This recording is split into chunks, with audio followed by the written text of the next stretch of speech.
एक बार फिर स्वागत है। किसमें कितना है दम। अंग्रेजों की फौज तो तैयार है और उनसे लोहा लेने के लिए माही एंड कंपनी भी बेताब है, लेकिन टीम इंडिया का हालिया फॉर्म फैंस को तो परेशान कर ही रहा है, साथ ही टीम मैनेजमेंट को भी है टीम कॉम्बिनेशन का टेंशन। एक रिपोर्ट।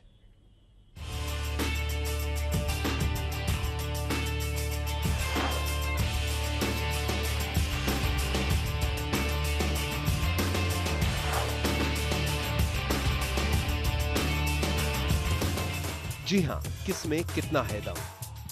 अंग्रेजों की फौज भारतीय सरजमी पर कदम रख चुकी है, इस इरादे के साथ कि इस बार वो कर दिखाएंगे जो पिछले 3 दशक से किसी इंग्लिश टीम ने नहीं किया है, यानी भारत को उसके घर में ही चारों खाने चित। अंग्रेजों का लक्ष्य अगर भारत के खिलाफ सीरीज जीतना है तो माही एंड कंपनी इस फिराक में है कि इस बार हिसाब बराबर किया जाए। लेकिन कुछ सवाल हैं जो खेल जानकार और क्रिकेट प्रेमी के जहन में घर कर रहे हैं। क्या धोनी की टीम इंग्लैंड में मिली हार का बदला ले पाएगी?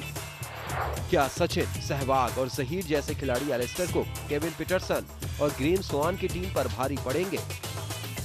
जी हां, ये कुछ ऐसे सवाल हैं जो सभी को परेशान कर रहे हैं, क्योंकि टीम इंडिया के खिलाड़ियों का हालिया प्रदर्शन ऐसा नहीं है जिससे आत्मविश्वास झलक सके। हालांकि हाल ही में कीवियों को भारत ने टेस्ट सीरीज में मात जरूर दी थी, लेकिन उसी सीरीज में गंभीर, सहवाग और खासकर सचिन जिस अंदाज में खेल रहे थे, उसने टीम मैनेजमेंट और क्रिकेट फैंस को इन सवालों पर गौर करने को मजबूर कर दिया है। इसके अलावा द्रविड़ और लक्ष्मण के संन्यास के बाद युवाओं की अग्नि परीक्षा भी अंग्रेजों के खिलाफ ही होगी। पुजारा और कोहली ने कीवियों के खिलाफ अच्छा प्रदर्शन करके विश्वास तो हासिल किया है, लेकिन नंबर 6 की जगह पर अब भी सस्पेंस बरकरार है, यानी टीम इंडिया के दिग्गज खिलाड़ियों का फॉर्म और टीम कॉम्बिनेशन का टेंशन अंग्रेजों के खिलाफ होने वाली सीरीज में एक बहुत बड़ा फैक्टर है, जिससे जल्द से जल्द माही एंड कंपनी को पाना होगा निजात, वरना अंग्रेजों का दम टीम इंडिया के दबंगों पर पड़ सकता है भारी। Syed Hussain, sports desk, Arya news. और अब बात भारत की नंबर 1 सलामी जोड़ी की, जिनका फॉर्म भी माही एंड कंपनी के लिए परेशानी का सबब है। जी हां, इन दोनों बल्लेबाजों का हालिया फॉर्म देखकर तो यही सवाल उठता है कि क्या सही में गौती और वीरू की जोड़ी है टीम इंडिया की जोड़ी नंबर 1।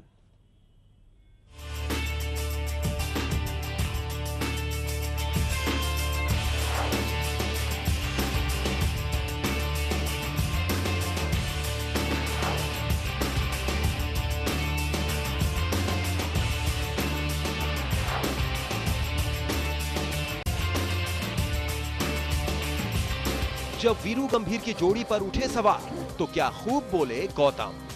सलामी जोड़ी के रूप में अगर हर टेस्ट पारी में 50 रनों से शुरुआत हो तो ये बुरा नहीं है। आंकड़े देखिए, 53 रनों की औसत से ओपनिंग पार्टनरशिप चल रही है। दुनिया की कई सलामी जोड़ियां इस औसत से रन नहीं बना रही, तो क्या गौतम सही फरमा रहे हैं? क्या सहवाग गंभीर की सलामी जोड़ी बेहतर खेल दिखा रही है? अगर आंकड़ों के आईने में इस सवाल का जवाब तलाशें तो इसका जवाब होगा नहीं। इंग्लैंड और ऑस्ट्रेलिया में भारत की शर्मनाक हार इसलिए हुई क्योंकि ओपनिंग पेयर नाकाम रहा।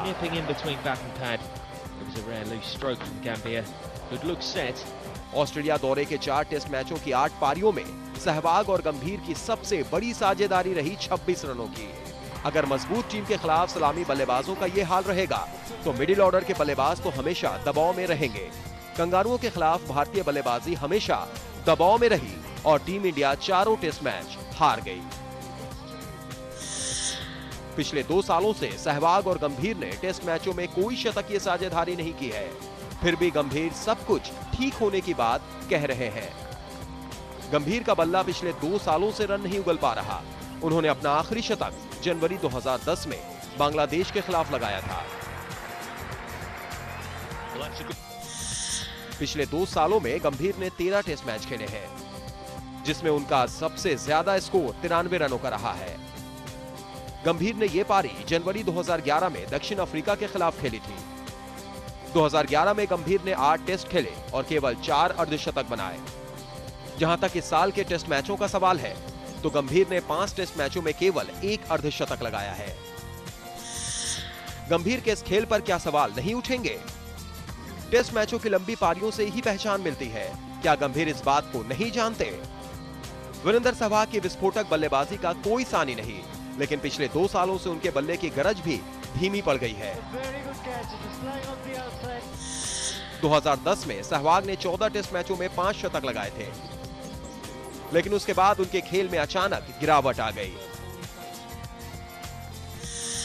पिछले 2 सालों से वो भी टेस्ट शतक के लिए तरस रहे हैं।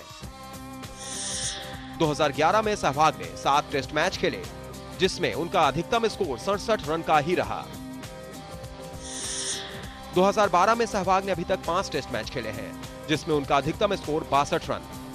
यानी हम कह सकते हैं कि गंभीर और वीरू की जोड़ी अभी रनों के लिए तरस रही है। वे बड़ी पारियां खेलने में नाकाम रहे हैं। भारत को भी इंग्लैंड और ऑस्ट्रेलिया के खिलाफ टेस्ट मैच खेलने हैं। अगर गंभीर और वीरू लय में नहीं आते हैं तो टीम इंडिया का क्या होगा? Ashok Sharma, sports desk, Aryan news. जी हाँ, वीरू और गौती के फॉर्म पर तो सवाल उठना लाजमी है ही। हालांकि टीम इंडिया के धुरंधर आजकल मुंबई में नेट्स पर जमकर पसीना बहा रहे हैं। इंग्लैंड के खिलाफ पहले टेस्ट से पहले भारतीय क्रिकेट टीम मुंबई के ब्रेबोर्न स्टेडियम में जमकर अभ्यास कर रही है और खूब पसीने बहा रही है। खास तौर से सहवाग, सचिन और गंभीर, क्योंकि इन तीनों ही बल्लेबाजों पर सभी की नजरें हैं और इन तीनों ने हाल में टीम इंडिया के फैंस को काफी मायूस भी किया है। देखना है कि इस तरह नेट प्रैक्टिस पर बहाए गए पसीने पिच पर कितना रंग दिखाते हैं।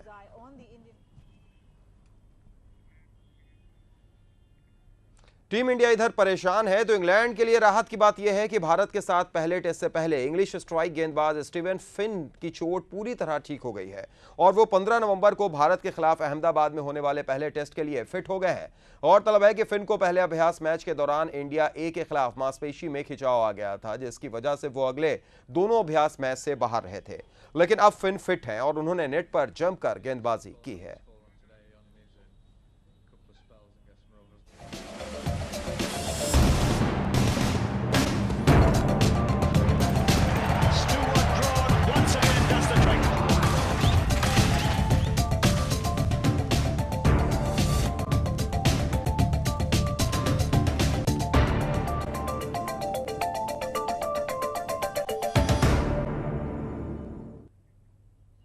चलिए अब बात बादशाहत की जंग की, जहां दक्षिण अफ्रीका और ऑस्ट्रेलिया के बीच ब्रिस्बेन में चल रहे टेस्ट मैच के दूसरे दिन का खेल बारिश के कारण धुल गया।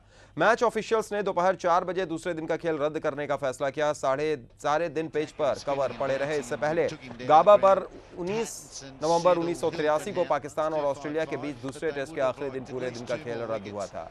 दक्षिण अफ्रीका ने कल पहले दिन 2 विकेट पर 255 रन बना लिए थे। हाशिम अमला 90 और जैक एलिस 84 रन बनाकर खेल रहे थे। Honest today, anxious at the start. I believe their second spells were better. दूसरे दिन भले ही ब्रिस्बेन टेस्ट में एक भी गेंद नहीं फेंकी गई हो, लेकिन दक्षिण अफ्रीका को करारा झटका लगा है। दक्षिण अफ्रीका के मिडिल ऑर्डर बल्लेबाज जेपी डुमनी प्रैक्टिस के दौरान चोटिल हो गए और श्रृंखला से भी बाहर हो गए हैं। डुमनी को कल खेल खत्म होने के बाद अपने साथियों के साथ रग्बी गेंद से खेलते हुए चोट लगी थी। डुमनी के बाहर होने से दक्षिण अफ्रीका की परेशानियां बढ़ गई हैं। डुमनी इस टीम में एक लौते फिरकी गेंदबाज के तौर पर खेल रहे थे। ऐसे में स्पिन डिपार्टमेंट में अफ्रीका के लिए यह करारा झटका है। तो जेपी डुमनी ऑस्ट्रेलियाई दौरे से बाहर हो गए हैं।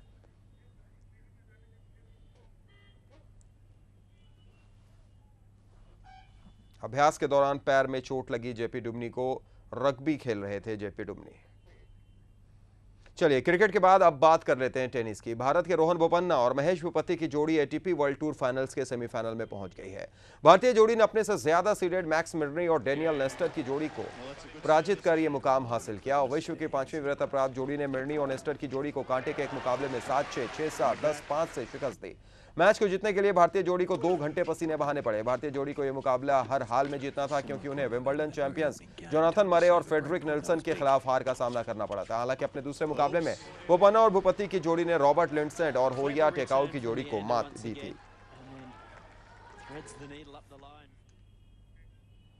और अब बात हॉकी के। अंतर्राष्ट्रीय हॉकी महासंघ ने इन खबरों को खारिज किया है कि उसने भारतीय हॉकी महासंघ को मान्यता दी है। एफआईएच ने यह भी कहा कि भारत में हॉकी के संचालन के लिए उसने सिर्फ हॉकी इंडिया को मान्यता दी है। हॉकी इंडिया महासचिव नरेंद्र बत्रा को लिखे पत्र में एफआईएच के मुख्य कार्यकारी कैली फेयरवेदर ने कहा कि इन खबरों में कोई सच्चाई नहीं है कि आईएचएफ को मान्यता दी गई है। उन्होंने कहा कि मैं इसकी पुष्टि करना चाहता हूं कि हॉकी इंडिया ही भारत में एफआईएच का सदस्य है। यह कहना सरासर गलत है कि एफआईएच भारत में अपने प्रतिनिधि के तौर पर आईएचएफ को मान्यता देता है। पत्र में कहा गया है कि आईएचएफ 2000 से एफआईएच का सदस्य नहीं है। 2011 से वो कहता आ रहा है कि भारत में हॉकी इंडिया की जगह उसे मान्यता दी जानी चाहिए। तो मैदान जंग में आज के लिए इतना ही। दीजिए इजाजत। नमस्कार।